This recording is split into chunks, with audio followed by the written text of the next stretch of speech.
on silent.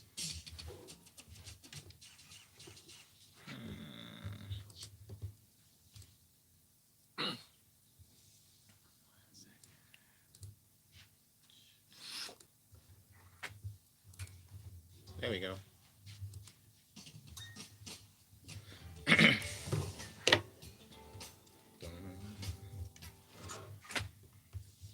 Smooth 98.1, love music, love life. Welcome if you just joined us. This is Freshly Pressed 981, where we take you through detailed analysis of stories making headlines in the dailies, and you're welcome to be a part of our conversation. If you're new to the show, please send your messages to 0809-444-0981 to be a part of our conversation this morning. Leading us through our talks, of course, through the detailed analysis is Justin EJ. Good morning, Justin. Morning, Kayode. Good morning, It's been a world. year I've seen Justin. Good to see you again. Yeah, it feels like a lifetime ago. I know, right? Welcome to the show. You can find Justin at justin.ej on social media. Also, we have Wadi in the studio. Good morning, Wadi. Good morning, Coyote. Good morning, Lagos. Compliments of the season to everyone. Wishing everyone a Merry Christmas in advance. Thank you very much. Compliments of the season to you too. You can find Wadi at Wadi Ahime underscore, yes, Yeah. on social media. Like I mentioned, you can be a part of our conversation. Please reach out to us on 0809-444-0981 to be a part of our conversation. So let's just dive right into it. Our first story comes from the Vanguard newspaper. We talked about this yesterday, and it's a follow-up story. So the headlines: Buhari rejects electoral bill, says imposing direct primaries on parties will heat up polity. Now, giving you details, President Muhammadu Buhari has declined assent to the 2021 Electoral Act Amendment Bill, stating that signing it into law would cause trouble among the political parties in the country. Justin, excuse me, what does this even mean? If you ask me, who I go ask?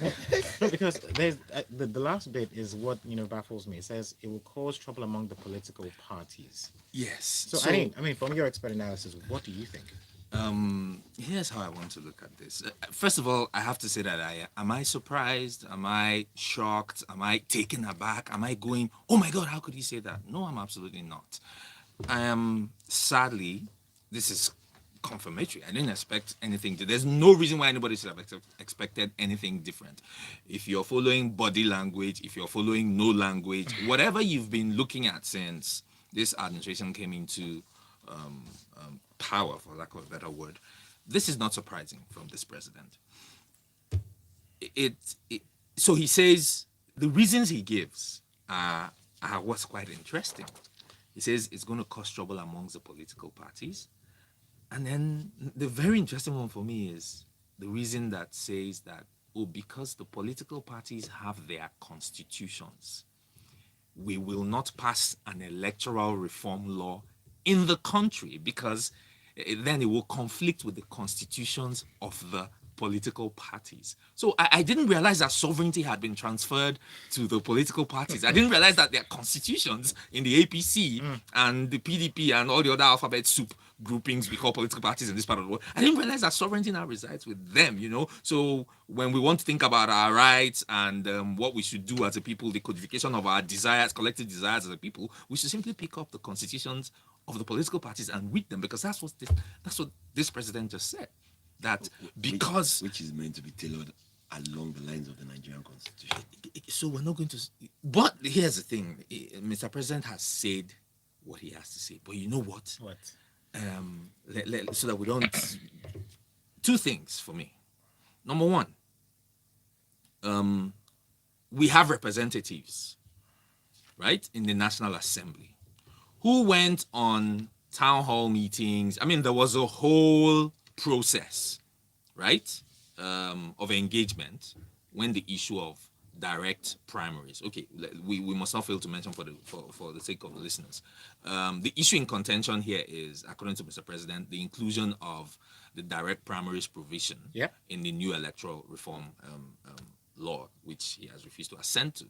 So essentially what that means is currently, in the current dispensation, under current legislation and all of that, political parties are able, at their discretion, according to their respective constitutions, to run their own way of selecting Their own their own candidates. And it's not a very democratic way because we all know that's what gives rise, it gives room for godfatherism in our Sometimes you can politics pick the and stuff candidates like you that. want. Yes. So it's not a transparent process. It's the money bags in the parties. You have to kowtow to people to go anywhere in the party. It's one of the reasons why young people are unable to ascend in the political process, because deep pockets are involved, vested interests are involved. There's no democratic way of selecting who the party candidate is. But the Senate at the moment can overturn, the president's veto. I'm going there. I'm going there. I just wanted to lay a foundation for what is the issue in contention, right? So the draft law that the Senate had passed to him basically turned that on its head by saying the parties must have direct primaries, which is do it the way we do normal elections. Your party candidates should canvass for votes among card-carrying party members. Okay. So the system of delegates should go away. That's what he's saying will cause a crisis for the parties. Okay, now that he has refused, what are the options, right? Yes. Our representatives at the National Assembly have the right, have the mandate to say thank you for your opinion, Mr. President. We'll take it under advisement, but we're hereby going to go ahead and override the need for us to have your assent, and we will pass this into law, right? In this article, Senator Matthew Rogde of the PDP speaking says that he's telling his colleagues that that's precisely what they should do. But of course, he's an opposition. This is one of those cases where a clock He is from an opposition a broken party, clock can be right he once a can't day, say. right? So he's saying the right thing, right? That he's making a call on the NAS that, listen, guys, it's time for us to rise up and go ahead and pass this thing, whether Mr. President is on board or not. And really, they would be failing Nigerians if they do not do this. Let's leave it up to Nigerians to decide as well. Please send your messages to 0809-444-0981. The next story comes to you, Wadi, and it talks about INEC. 2023 polls will go up 305 billion. This is from the Punch newspaper. Just to give you a background, it says the conduct of the 2023 general elections in the country will cost 305 billion. This is from the chairman of the Independent National Electoral Commission, Professor Mahmoud Yacoub. He has stated this, but given some of the things that he highlighted, does it make any sense to invest as much as 305 billion for the elections? Elections are expensive, Daddy. And let's just agree that you probably require that. A lot of the things that are probably going to be used for the elections are not going to be made locally, which will be better for us. Okay. However, the thing for me is, at what point do you start to release money for an election that is how many months? Maybe 14 months away or thereabout.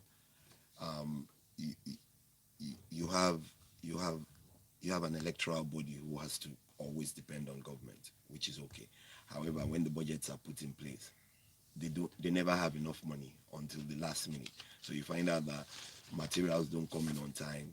A lot of these materials are brought in from outside Nigeria on the basis of, we need to protect the integrity of the materials and all. So my take on this will be, now that the National Assembly has heard and they've approved they are going to look into the 140 million budget against 2022. The 2021 that has only 40 billion has been released. Maybe they will get the 100 million. But there's another story that says that there's not enough money to even pay people who provide service for us. So now we're caught between the devil and the deep blue sea. What do we do? And for me, INEC should go ahead and start to make all the preparations. But so far, 100 billion has been released, and they're still trying to make a case for the 205 billion. 205 billion that's No. left. So far, 40 billion has come to them. 100 billion is meant to come along this year so that they can put all those things in place. And that's why they said some of the elections that are meant to be held, for those who have died, who positions have become vacant, are not being done as it should be. Aside from the one in Ekiti, which they've said they pushed till June next year, along with governorship elections. We have a few governorship elections next year. So it's just... We just have a way of making incompetence look sexy. Exactly. Yeah, but okay, I have this question though. You mentioned the Ekiti elections has been moved forward to June. What then happens if, it's 4 times it's been postponed now. It's 4 times that... That's just one, what's it called? House of... Yeah, so what then happens if there's also another problem with that one? Will it be pushed further back again? Well, the governorship elections are going to run. They're definitely going to hold in Ekiti State. Okay. So with that, hopefully, they'll be able to get an election for that constituency. Hopefully. All right. Thank you very much for that. Let's move on real quick to our next story. Football. qualify for things, hopefully. This one comes to you, Justin. Avoid patronizing touts. Pay online for passports. Passport application. The federal government tells Nigerians. This comes from this day newspaper. What are your thoughts about this? Okay, so the Minister of Interior, Mr. Rauf Aregbesola, speaking on the issue in Ibadan where they went to launch the rollout of the enhanced e-passports in that zone, is one making this call. And essentially telling people, look, we've digitized the application process. So you can go online and start your passport renewal or fresh passport applications. Apparently they've integrated payments.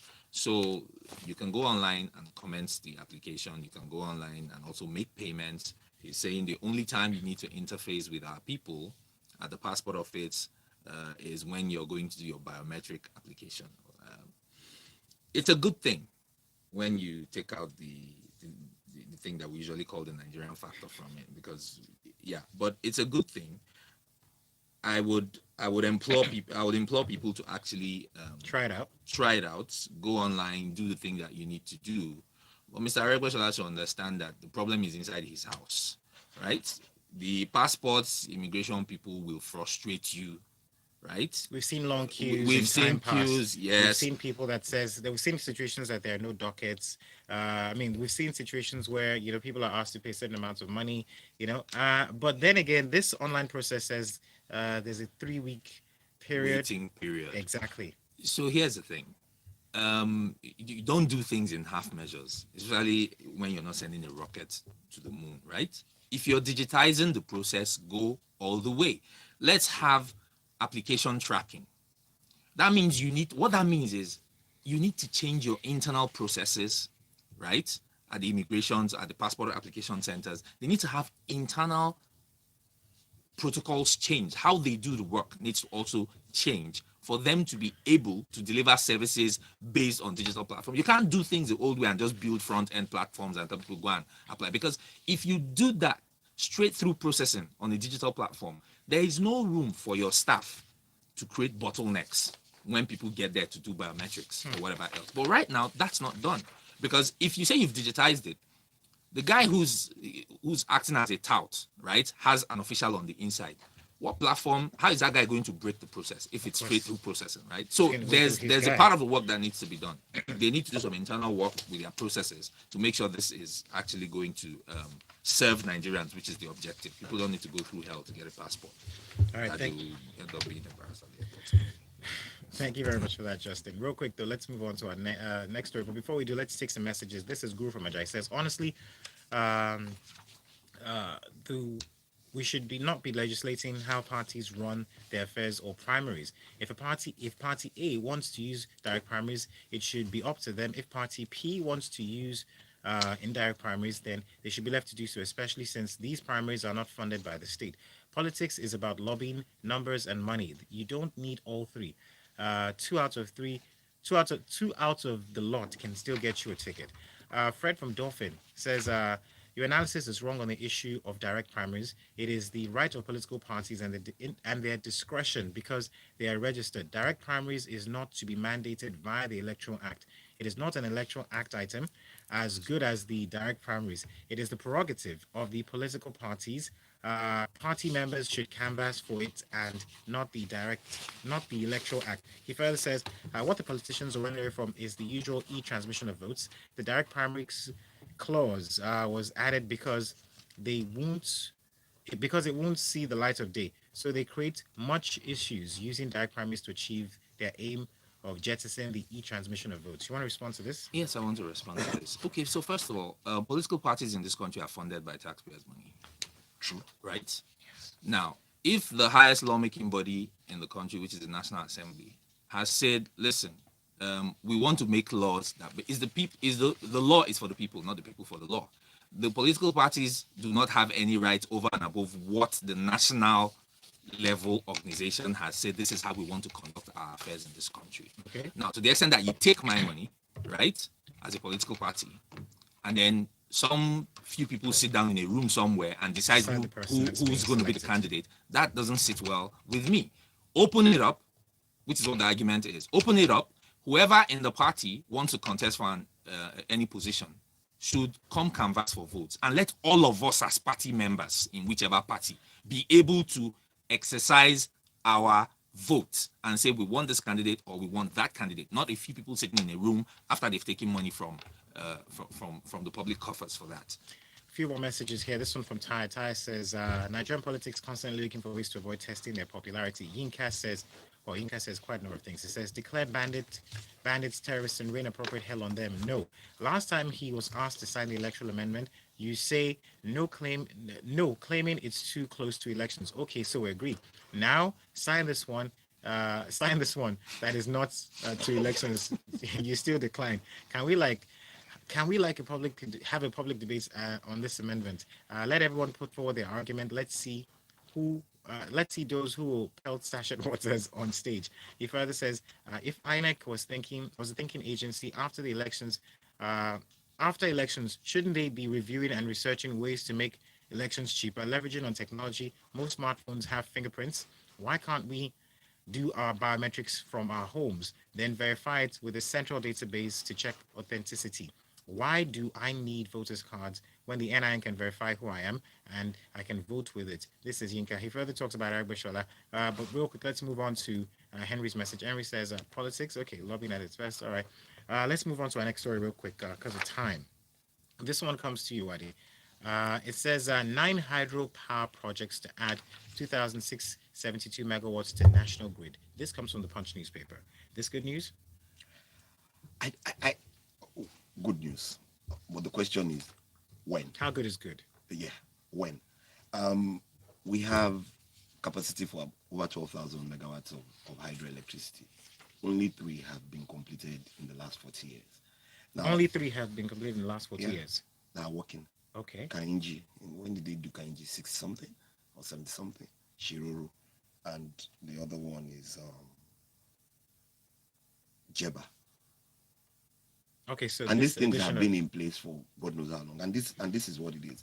Now, he comes out, the spokesman comes out and says, "Oh, 2,672 megawatts are going to hit the grid soon." When?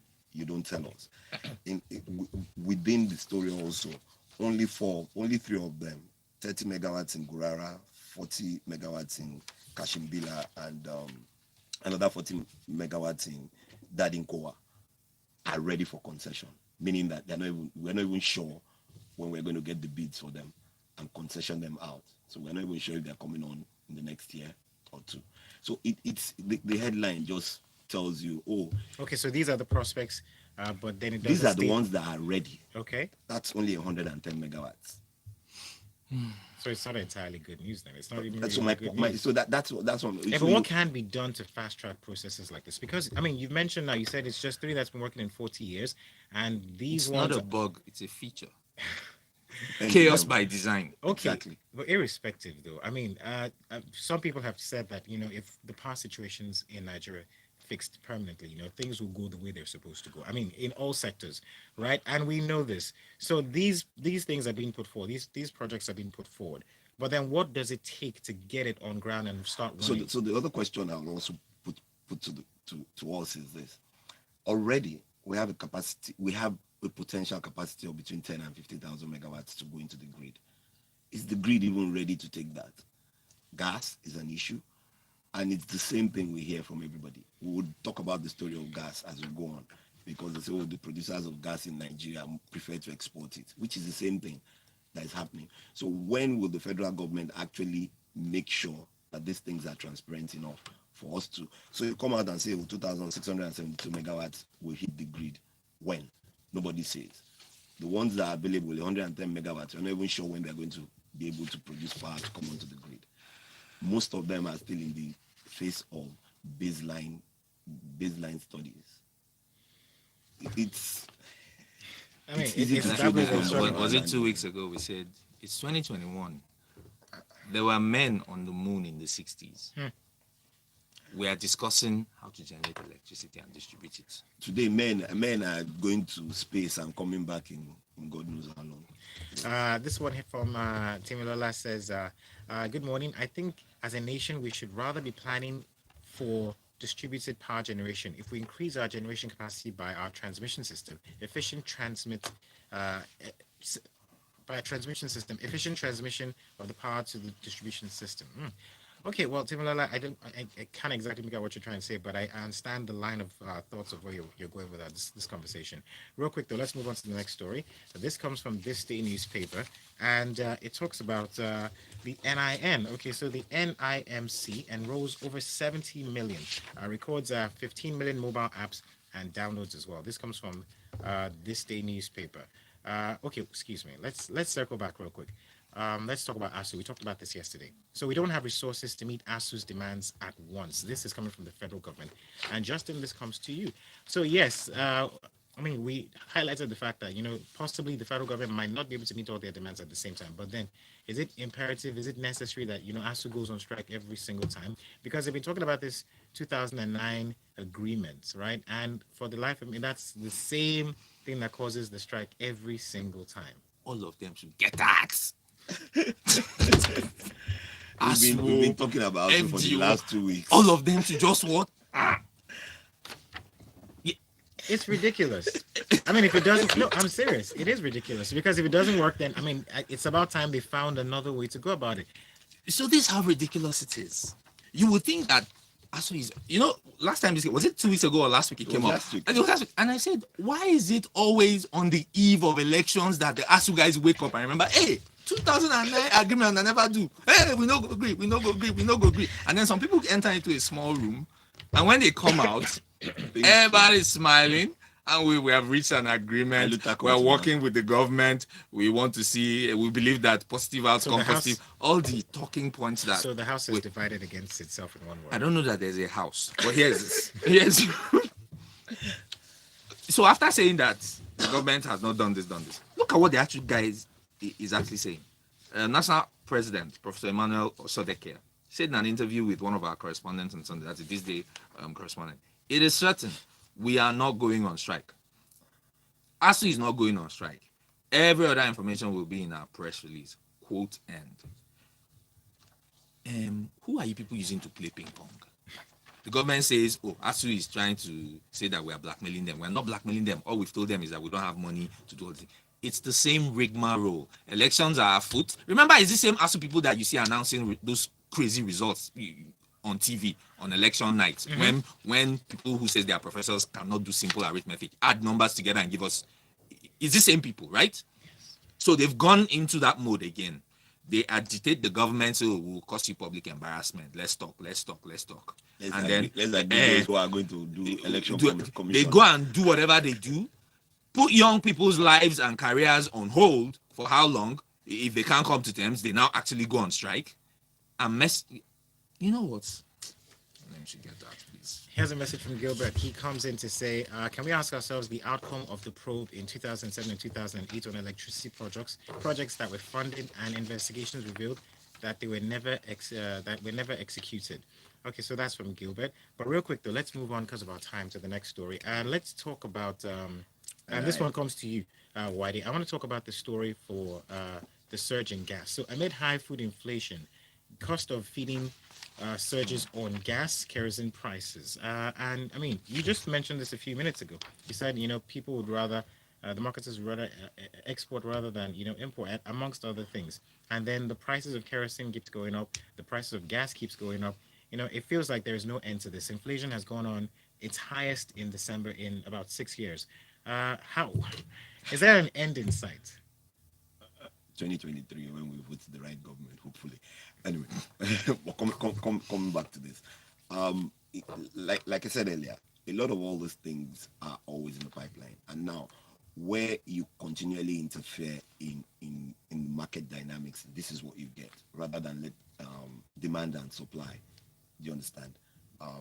Ensure that the market dynamics works, and when those things don't work properly, then you put in the regulations that would help to stimulate the system, and which is not what everybody is doing, which is not what the government of Nigeria does.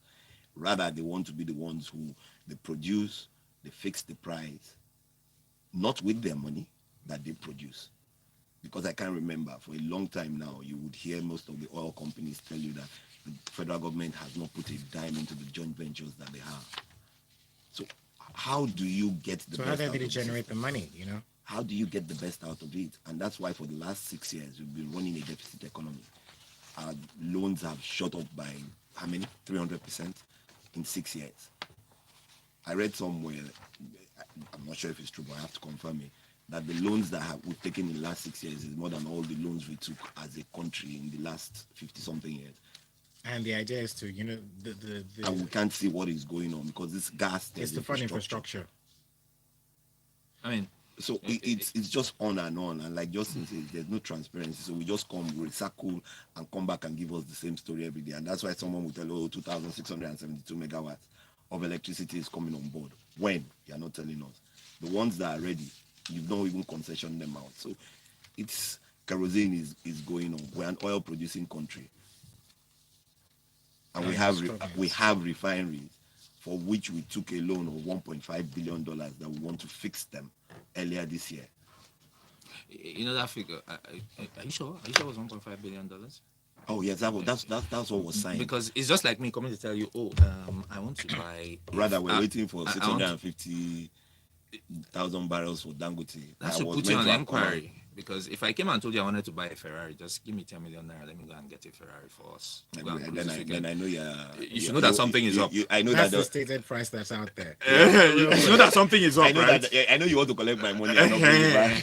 But you know, someone said if your neighbor is cooking beans with gas now, you should report them to EFCC. That's true. Because where is he getting the money to buy that gas? Real quick though, let's read some messages. This one says, "Why this statement is wrong. We have always been running a deficit budget. It didn't start since 2015. This is Bautini Scott from Surulere. This one here says, I'm afraid that those of us whose children have no option than to struggle through public universities with the failed infrastructure and obsolete curriculum take the demands and concerns of ASU more seriously. The Nigerian university sector requires intervention, and let's not wave away everything casually." This is Ajoke Omotayo. Yinka comes in. He says, after recently coming across a postgraduate and final project, all I can say is that the entire ASU should be sacked. And no single kobo should be paid to them. It is one thing that the federal government not properly funding education, but it is even worse to have clueless folks as lecturers. In Futa, final project for mechanical engineering students is kiosk, as in megad shop. I was shocked. What exactly are they asking for when they threaten to strike? And this is a message from Yinka. Real quick, though, let's get back to the next story. And this comes to you, Justin. It talks about the IG probing 22 million Bitcoin extortion from police officers, by police officers. This comes from this day newspaper. I'm gonna link this to Ajoke's comment. Thank you, Madam Ajoke. I can assure you that the seeming levity of our response is not born out of trivializing the issue. It's out of exasperation. We are tired of how young people's lives in Nigeria are not taken seriously by the people who should take it seriously, because young people do take themselves seriously. And that leads to this police story that made the rounds the past 2 days. It's all linked. It's all linked. 2 young men were driving. They stopped them around 1004. A squad of policemen in Mufti told them to give them their phones. They handed over their phones, handed over their identity cards, that they are realtors into property development, and they took them to the station regardless.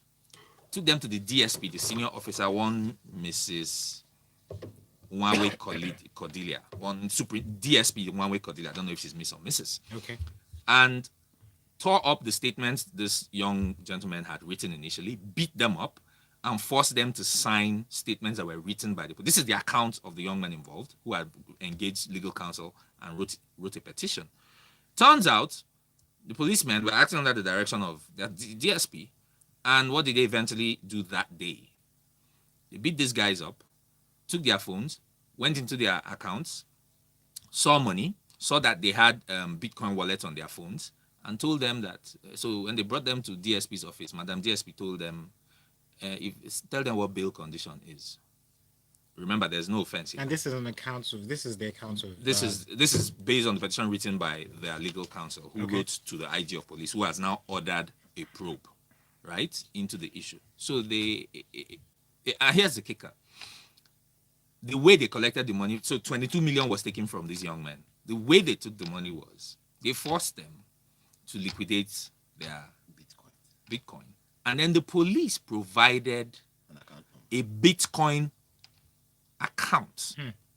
So they transferred Bitcoin. The policeman said to them, "We don't want Naira, give us Bitcoin." So he provided a Bitcoin wallet. And they transferred the equivalent 22 million Naira worth of Bitcoin to his account. And they continue to tell us that the police has no right to go through your phone. And not once have I. And SARS. So this So is the many time. things, so Well, I many wish we could go on further with this story and also take more comments because I see comments coming in already. But thank you so much, Justin, for that analysis as well. You can find Justin on social media at justin.ej across all platforms. Yes?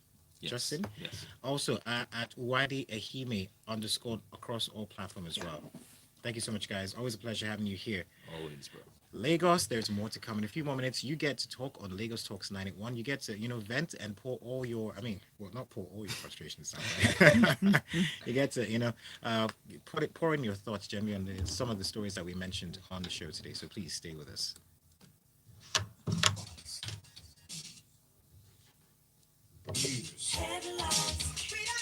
In-depth analysis of We national live in a country.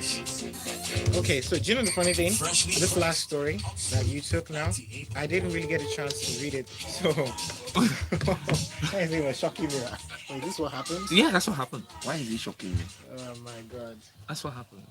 It's Policemen have POS. Yes, no, there's no doubt. They're still on YouTube. Yeah. Policemen they have Are we monetizing the YouTube? they have POS. So if you want to do if you can't do, they have accounts for If you you to can't do transfer. that, they'll If you do cannot transfers to do them. card, you do transfer. I want to see where the probe goes because, hey, come on. We And all like know that these in things. natural See, the hierarchy is And then involved you in see the it- extortion. Yeah. So there's no how it'll go The anywhere. hierarchy No, but will- they might just do something about the it. response you're seeing is a PR containment move Yes, as far as and I'm then concerned, so they because these might guys do- are making a ruckus. Yes, so they Right? might do something But about if it goes this. to court, though, then what happens? First of all, you see that money. They will give them. They will part say of the money. it's exhibit. No. They will They'll give give them no. money. To set pacify. What will happen is that they will fire these people. Do you understand? Dismiss them in court. Dismiss them from the police. They will say, well, the time, the investigation, blah blah blah. Why the money is exhibit? They are not giving it to them They will give until them. after the probe is over. And how long is No, it? no, going no, to no. take? And how long They is it lost going to it. take? Yeah, that's what I'm saying. Now they will get part of the money because police will have to collect his own. The IG is involved. He has made an announcement. He has appointed a special panel. Yeah, so that they can come and negotiate how much will they return. These things are. Let's stop. So we shouldn't talk. Okay. This is How much why is we coming are. out? 12,000 megawatts of electricity.